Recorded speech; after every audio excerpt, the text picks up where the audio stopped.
Hey everyone, this is Pete, and welcome back to Atari A to Z, a series of short playthroughs of Atari 8-bit games, some which I grew up with and some which are new to me. Today is one of the former, but I never understood what this game was when I was a kid because, like so many of our Atari 8-bit games, we only had a pirate copy of this with no instructions or anything like that, so I had absolutely no idea what this game was going for, what you were supposed to do, or anything like that at all. But I still kind of like the aesthetic of it, so I did find myself booting it up quite occasionally. So the game in question is called Worms, with a question mark. This was a 1983 release for Atari 8-bit and Commodore 64, written by a guy called David Maynard. It was one of the first 5 games ever to be released by Electronic Arts, who are obviously a very well-known company these days for one reason or another. So Worms is based on a cellular automata simulation developed in 1971 named Patterson's Worms, and it was studied by Mike Patterson, who the model took its name from, and John Conway of Conway's Game of Life fame. And the game adopts an interactive game-like approach to the simulation model that Patterson's Worms was based on. It allows 1 to 4 players using either keyboard controls or paddle controls to teach some on-screen worms how they should respond to unfamiliar situations. And basically how it works is you program a worm to do something, normally turn in a particular direction and then continue on when they encounter a situation they haven't come across before.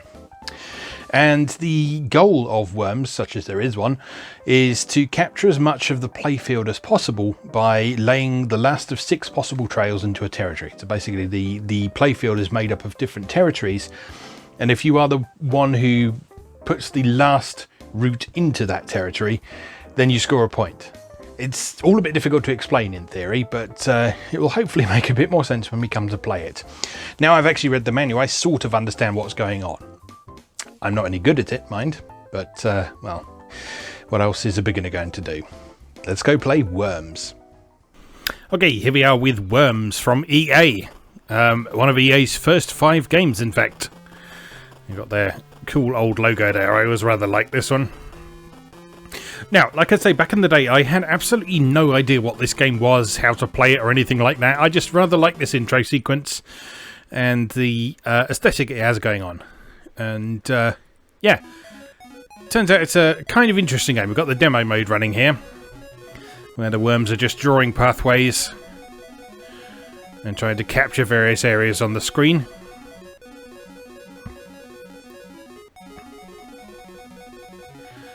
And you'll see any time that they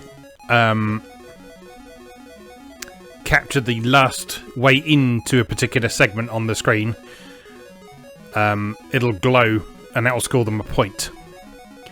So that's basically all this game is. You're just trying to capture as much territory as possible and score as many points as things. But in reality, it's more of a sort of software toy than an actual game as such, because it's all about experimenting and seeing what different things do. So, when you hit one of the function keys on the Atari, you get these options here. So between 1 and 4 players can play. And the 4 worms are represented by these 4 colours. So we've got the reddy orange colour here. We've got the purple, then we've got the blue, and we've got the green. And you can press option to switch between several different versions of the worm. So if it's new, that means you're basically starting with a brand new worm that hasn't got any behaviours recorded for it at all. So that's probably the one you'd want to begin with. If you have auto, like purple is set to, the computer will control it and it will make what it believes are the best possible choices. If it's wild, the computer will control it, but it will make random choices when it comes to decision points. And there's also same. I can't remember what that does. I think that might sort of maintain the behaviour that you had from a previous game or something like that. Not entirely sure. I'm going to set that to auto for now. So we've got 4 worms going around and I'm in control of one of them. So I'm in control of the sort of reddy orange one. So I'm going to hit start. And you see we just start there in the middle. Now this worm doesn't know what to do at all. This initial situation is a situation he hasn't encountered before. So what we can do is you can use an Atari paddle controller if you have one. I do not. So instead you can press the space bar to tell your worm which direction you want him to go when he encounters that situation, which is a basically a space he hasn't entered before, and there's no other pathways around him. So I'm just going to tell him to go down and right, and then you press a key, and again he's encountered a situation that he hasn't encountered before, which in this case is having a diagonal down and right thing to his left and nothing to his right. So again, you can pick which direction you want him to go in that situation and then send him on his way. And again, we're back to he doesn't know what to do.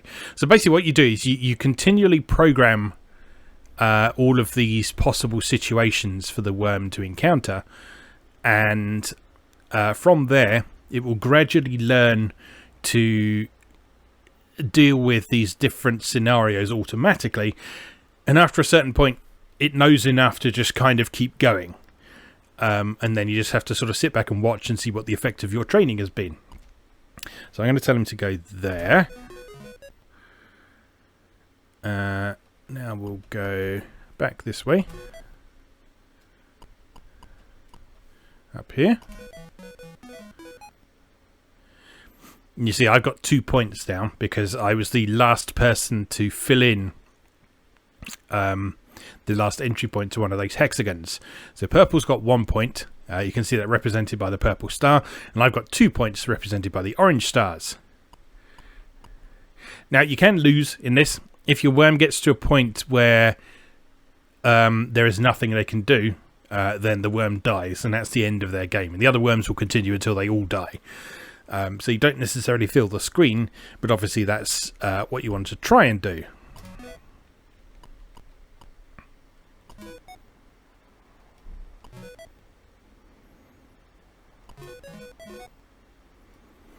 Another capture for me. Which way should we go now?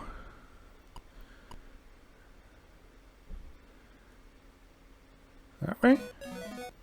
There we go. Another couple of captures for that. Then there. Lovely. So you see the worm is making more movements at a time now without stopping, because it already knows how to deal with some of the situations that it's encountering.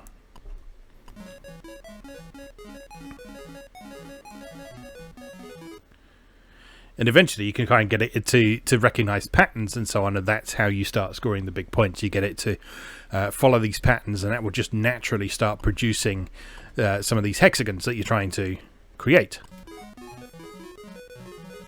There we go. Nice sort of stitching motion going there. Right, purple and blue have both reached a point where they can't move anymore. So they are both out now, so it's just me against green. I think I'm going to win from the look of things. Let's go this way and this way.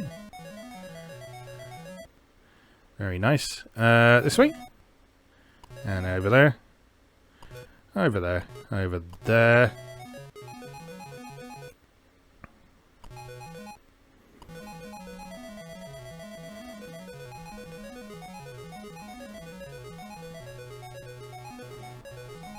You notice that the worms are producing tones while they're moving as well, based on the direction they're moving and their position and so on. And that's using the 4 channels of the Atari's Pokey sound chip to produce that music, as known as aleatoric music. I used to remember the definition of that, but I can't offhand remember what it means. It's basically, it's like music generated based on systems and mathematics, I think, or something like that. It's basically improvising a tune based on what's happening on the screen.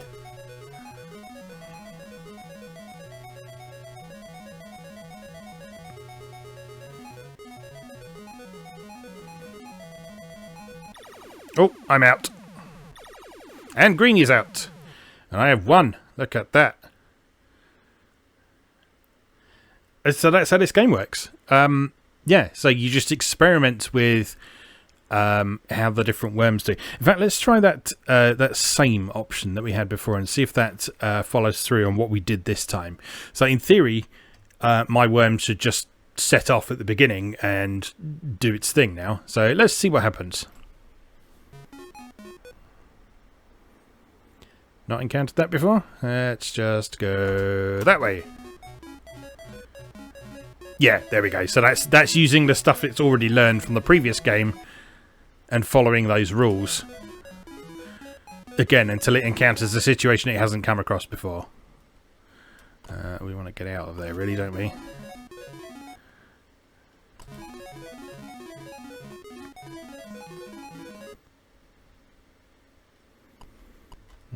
You go that way.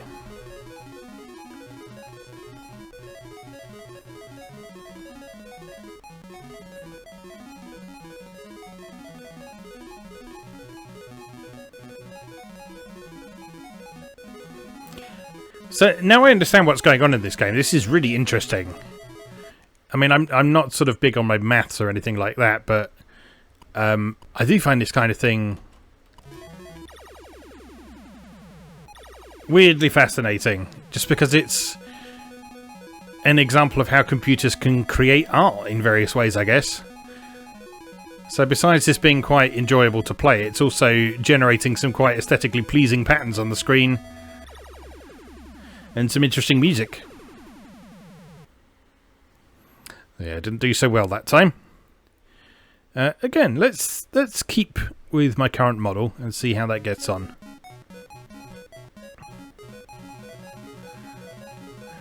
It's already going a little bit differently to last time. Generating that nice zigzag pattern. That scored a lot of points last time. Right. So here, you can go back that way. Fill all those in. Lovely.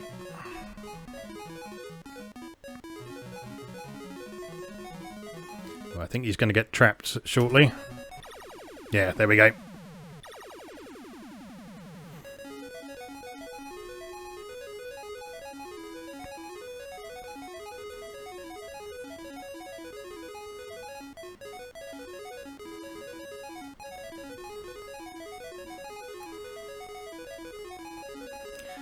So I think each worm, so far as the music is concerned, is sort of in a different, maybe in a different octave?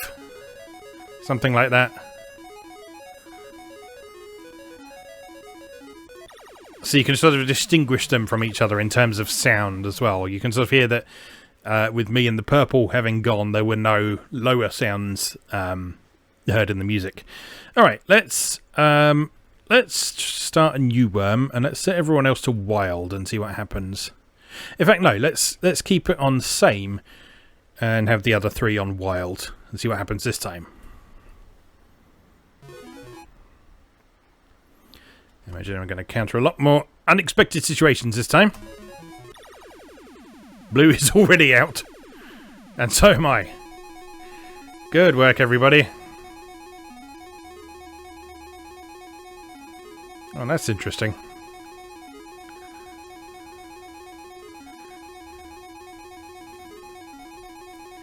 Neither of them are actually making any captures, though. There we go. I was going to say that eventually they're just going to both start randomly getting...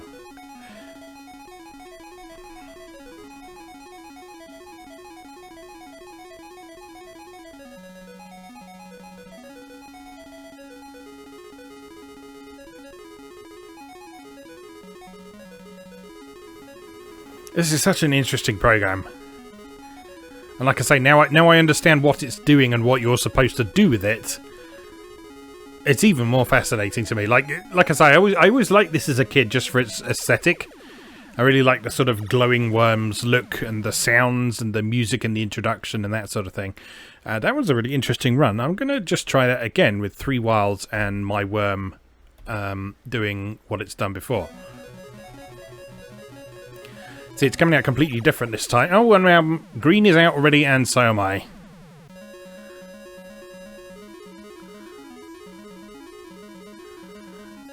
Blue now stitching its way down the side. Making some nice captures along the way. Purple doing something altogether more elaborate in the middle.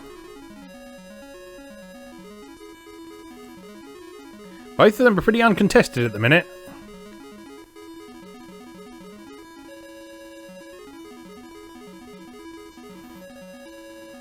Yeah, my money's probably on purple. at the moment.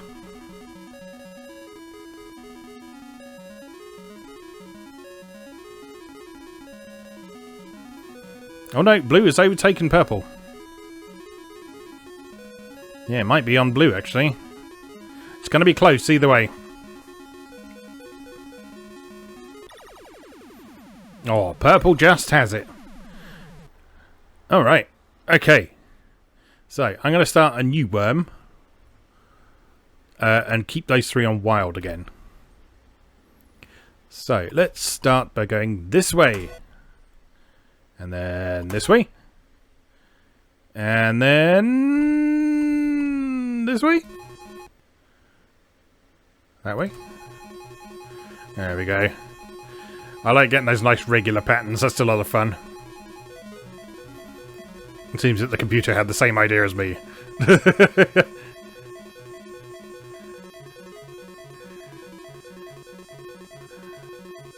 Nice. Well. Oh, I think I might be in trouble. Yeah, there we go. And I was going quite well up until then. It's down to blue and purple again.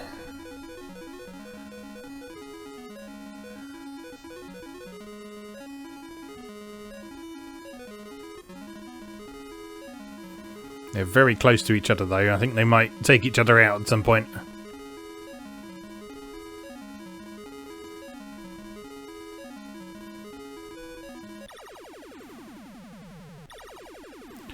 Good job, purple.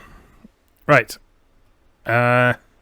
Maybe one more try. Okay, let's have... I'll tell you what, I'm going to control all of them.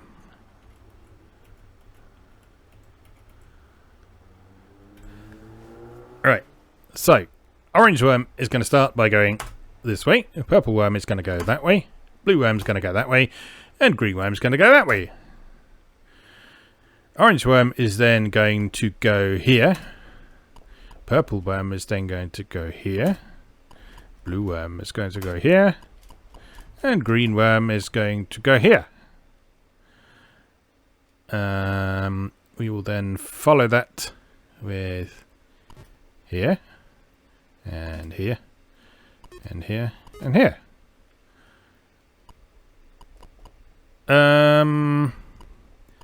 Then you can go that way. You can go that way. You can go that way. And you can go there. Next, you can go there. You can go there. Couple of points. You go there. You go there. It's a much slower paced game when you're doing this all yourself, or if 4 players are doing this together.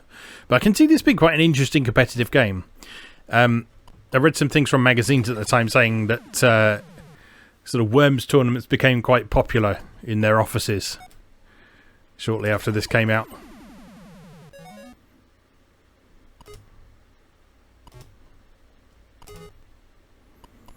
Well, I've already sacrificed blue and purple.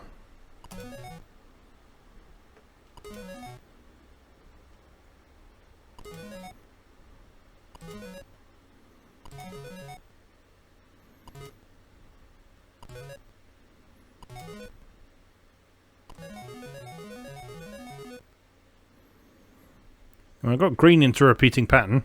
That's fun.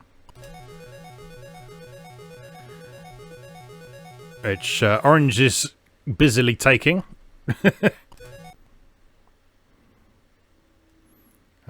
Orange, let's see if you can cross over safely. And green, you can go that way.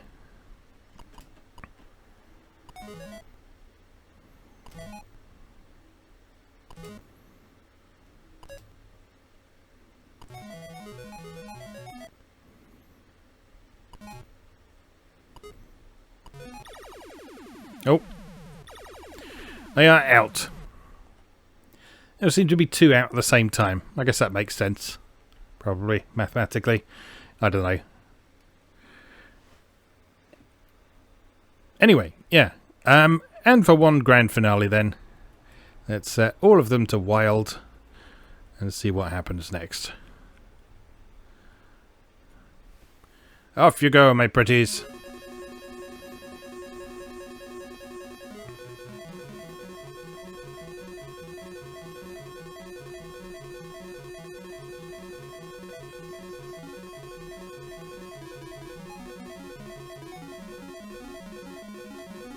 The joy of randomness. Oh, bye-bye green and bye-bye orange. Come on, blue, you can do it.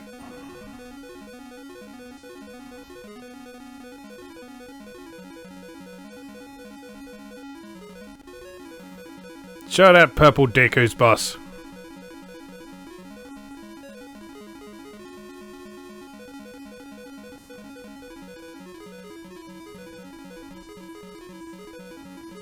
Oh, it's going to be a close one again.